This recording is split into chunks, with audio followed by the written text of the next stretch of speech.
I know. I should have called first. Did you miss me? Welcome to Watch Mojo, and today we're counting down our picks for the top 10 actors who have been in both Marvel and DC shows. Any man can change himself. For this list, we'll be looking at actors who brought their talents to both Marvel and DC television shows. We'll be focusing solely on live-action performances, so animation credits won't be considered. Did we miss your favorite universe-hopping actor? Let us know in the comments below. Number 10. Adrianne Palicki. As an avid fan of comics, it's no surprise Palicki has graced our screens as several popular heroines. She made her television debut in DC's Smallville as Lindsay Harrison, a girl who claimed to be the Kryptonian Kara. How are you doing this? You're doing it too. I can't fly. Not yet. This is just the beginning, Kal-El. While her appearance was brief, Palicki delivered a memorable performance that rounded out the season on a strong note. Beyond that, she brought Bobby Morse, aka Mockingbird, to live action for the first time in Agents of S.H.I.E.L.D. What is happening? Don't worry. Coulson has a plan. Her charismatic portrayal even ignited a spin-off series that regrettably was not picked up. As far as unsold pilots go, Palicki also appeared in 2 for DC. Although these series never took flight, her earnest portrayals speak volumes to her determination and craft. Show me where the people are quarantined and nobody else gets hurt. Number 9. Clancy Brown. While he has undeniably left his mark in animation, voicing characters like Lex Luthor, Clancy Brown officially shifted to live-action DC fare in 2014 as the unethical General Wade Eiling in The Flash. Stings, doesn't it? Had that one developed especially for you. Microfragments attracted to kinetic energy. Firestorm was tonight's main objective, but getting you, that's just gravy. He later appeared as Colonel Ray Schoonover in both Marvel's Daredevil and The Punisher. This is who we are now. This is Operation Cerberus. And you are my dogs of war. Brown's approach to these characters is so sincere, they're unforgettable. But he's no stranger to playing villains, and it shows in his work. He embodies them and their flaws so well, we're still thinking about his characters long after the credits roll. Come on. They call you the Punisher. Prove it. Number 8. Natalie Alyn Lind. This young actor broke into the superhero scene in 2015 as Silver St. Cloud in DC's Gotham. Uncle?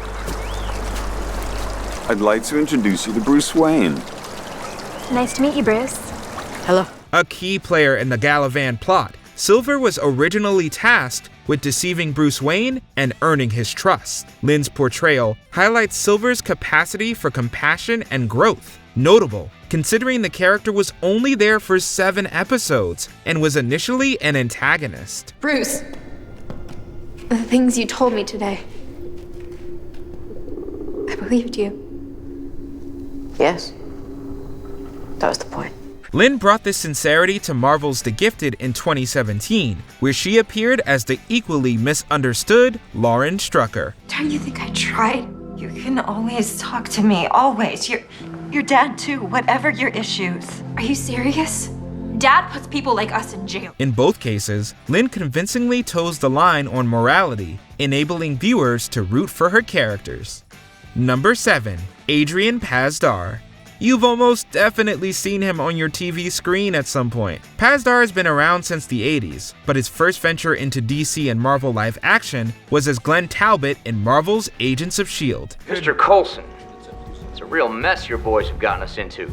Hydra caught us by surprise. Well, that's an understatement. It's troubling how deeply embedded Hydra was within your ranks. The character is fairly well known as an on-off antagonist of Phil Coulson and S.H.I.E.L.D. Because his character skated the line between friend and foe, Pasdar brought both tension and levity to the show over the course of 5 seasons. I'm becoming the most powerful being in the universe. You'll see it one day. The end justifies the means, right? He later completely embraced villainy in Supergirl as the nefarious Morgan Edge. Let's say, for instance, I was your enemy. The thing for you to do right now would be to kill me.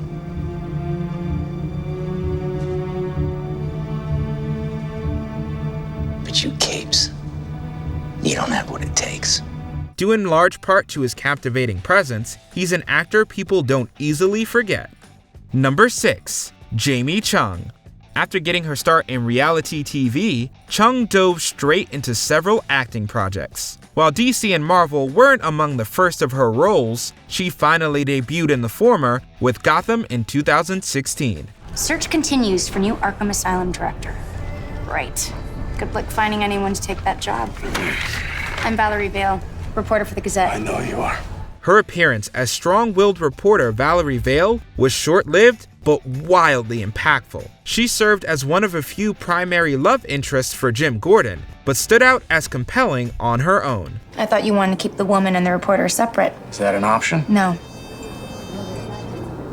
Well then. With Gotham in the rearview mirror, Chung crossed over to Marvel in 2017 as Clarice Fong, aka Blink in The Gifted. I just wanted to say thanks for, saving me.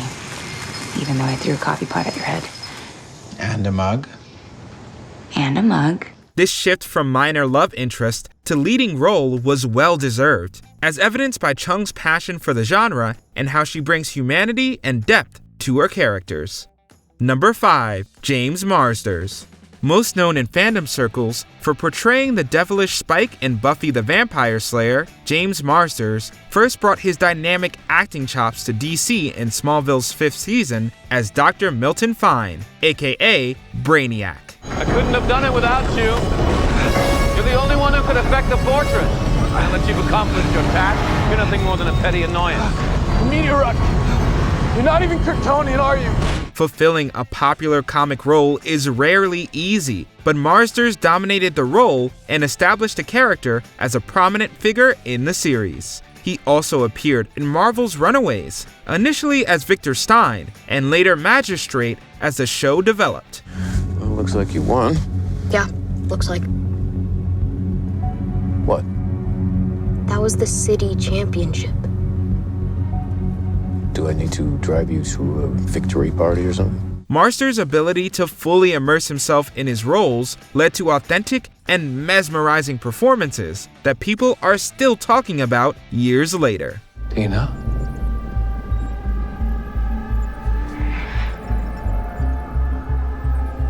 No. Victor? No. Number 5. Carl Lumbly.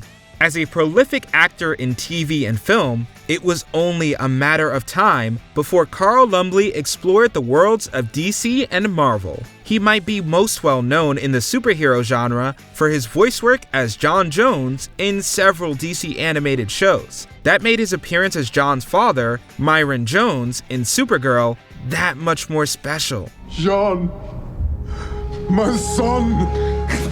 Father! I missed you. I'm so sorry for not believing you. I'm so sorry, John. He also played Isaiah Bradley in Marvel's The Falcon and the Winter Soldier. You think things are different? You think times are different? You think I wouldn't be dead in a day if you brought me out? His portrayal of Isaiah is heart-wrenching and honest, served even more by his unbelievable presence and delivery. But that passion extends far beyond one role. You are. You have glanced at your smart devices 43 times since we arrived. Your body is here, but your mind is trapped in your work. Lumbly's work is consistently compelling in a way that brings us into the room with his characters. Number 3. Dominic Cooper. Dominic Cooper is perhaps most recognizable for his charming portrayal of Howard Stark. While Howard was first introduced in Captain America's debut film, he held a recurring role in Agent Carter as an ally to the lead. You don't get to climb the American ladder without picking up some bad habits on the way. There's a ceiling for certain types of people based on how much money your parents have, your social class, your religion, your sex. And the only way to break through that ceiling sometimes is to lie, so that's my natural instinct, to lie. The actor then crossed over the DC Marvel line with the leading role of Jesse Custer in DC's Preacher. No sermon today. You're welcome for that. Try not to punch anyone either.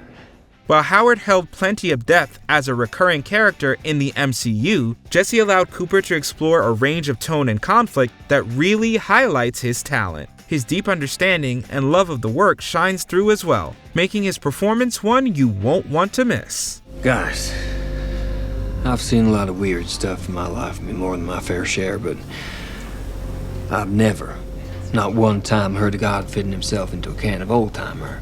Number 2. Neil McDonough. Oh, you don't know who I am, do you? I'm Damien Dark. You might recognize McDonough from his recurring role as Timothy Dum Dum Dugan in Captain America: The First Avenger. The character made his way around the early Marvel shows, appearing in both Agent Carter and Agents of S.H.I.E.L.D. I'll give him an A for effort. Guten Tag, boys. All right, nice and calm, no sudden moves, or we'll tie a blasting cap to your... Hey, Dugan, what's the German word for nuts? I don't know, Jim. But tie a blasting cap to him, I bet we'll hear it. After serving as a Howling Commando, McDonough switched over to DC's Arrow, and later the Arrowverse as a whole, as someone much darker, Damien Dark. No pun intended. You see, when I handle a problem, the problem dies. Sir, we got away with the bomb, so... While the two characters are basically polar opposites of each other, McDonough believably captures their unique perspectives, thus solidifying his legacy in both universes. Before we unveil our top pick, here are a few honorable mentions. Deechin Lockman as Jai-Ying and Roulette, a master at capturing the emotional core of her characters. To these freak shows, I'm a savior. I've given them a place to feel special. Bridget Regan as Dottie Underwood and Poison Ivy.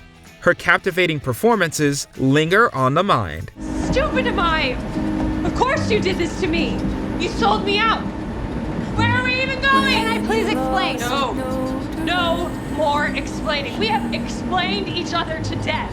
John Glover as Lionel Luthor, Peter Peterson, and an SSR informant. His charisma and talent commands every scene he's in. What you don't have is the whole story. Somebody does, but they're keeping it to themselves. J. August Richards as Mr. Blank and Mike Peterson. Richards had an earnest and impactful presence that was on par with lead characters. We have a place.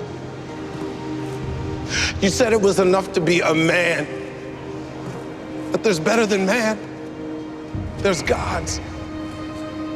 And the rest of us. Christine Adams as Agent Weaver and Lynn Stewart. Her intense and dynamic portrayals keep us enthralled. My man was a superhero. Not many girls could say that. Then the reality hit. What I thought was cool almost destroyed us. Before we continue, be sure to subscribe to our channel and ring the bell to get notified about our latest videos. You have the option to be notified for occasional videos or all of them. If you're on your phone, make sure you go into your settings and switch on notifications. Number 1. Ruth Negga. Talk about a commanding presence. I gotta admit, I'm just the tiniest bit nervous. A growing powerhouse in the industry, Ruth Negga absolutely dominated Agents of S.H.I.E.L.D. in the early seasons as the antagonistic Inhuman, Raina. And now they're lying to you. No. No, they're not. I know you don't want to believe it, but you can't tell me nothing makes you doubt. Negga brought an enchanting quality to Raina that stood out despite the character's terrible choices. But it was her shift to DC that really grounded her in the superhero world as she took on the lead role of Tulip O'Hare in Preacher. Hey, guys.